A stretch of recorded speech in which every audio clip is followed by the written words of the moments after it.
until she had had her supper, after which she was undressed and washed and put back into bed.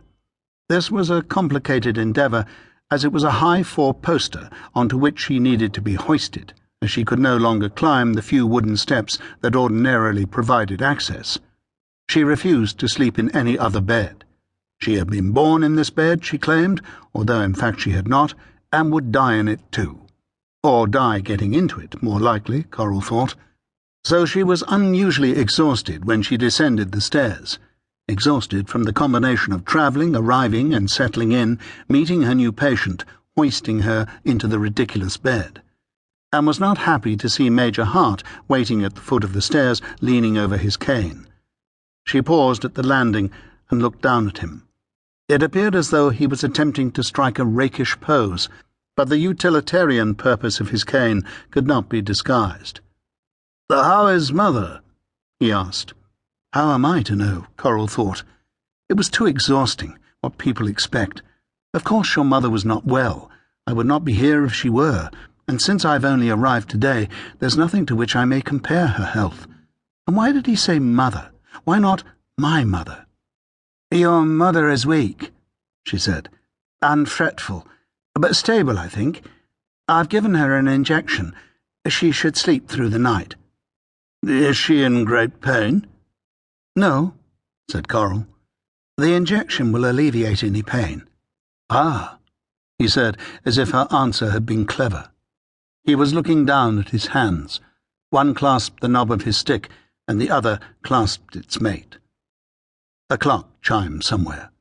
The house was large and full of chiming or softly bonging clocks, and Coral was suddenly aware of the wind outside, the damp. The house was so far from anything. She shivered. Major Hart looked up at her as if he'd heard her. She stood very still, not wanting to move. She was so tired. She reached out and laid her hand upon the banister. She looked up at the distant coffered ceiling.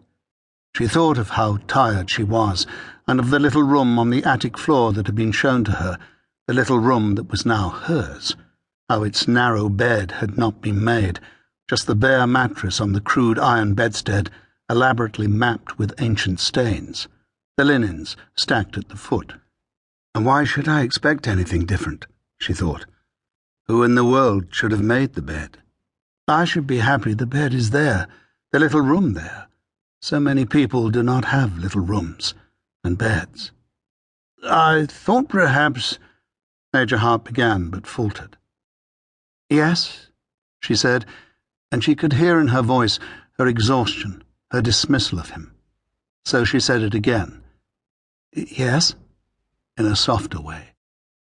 "I thought perhaps you might like some brandy or some tea before the fire, but perhaps you're too tired." "No," she said. "Thank you. Some brandy, a little brandy, would be lovely." "It's just that I'm sure it's been a long day for you," he said. He took some awkward shuffling steps backwards, opening a space at the bottom of the stairs, and she descended. "Yes," she said. She touched her hair and followed him into the dark library, the drapes all drawn, a downcast lamp on the desk, and a fire glowing quietly in the grate. He turned his chair around so that it was facing the one that had been drawn up close to the fire, positioned there, she sensed, for herself. He poured some brandy into a glass and held it out to her, and for a moment she didn't take it, just let it glow there, ambered in the firelight between them. It seemed such a gift. "Thank you," she said. "Very kind."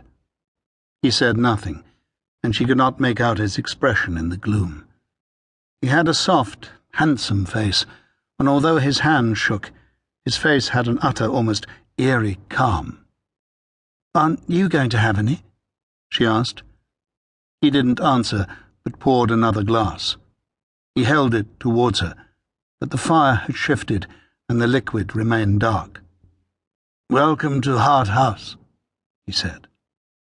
Coral touched her little glass neatly to his, and then retracted it and sipped. It was lovely, burning. It collected her around herself.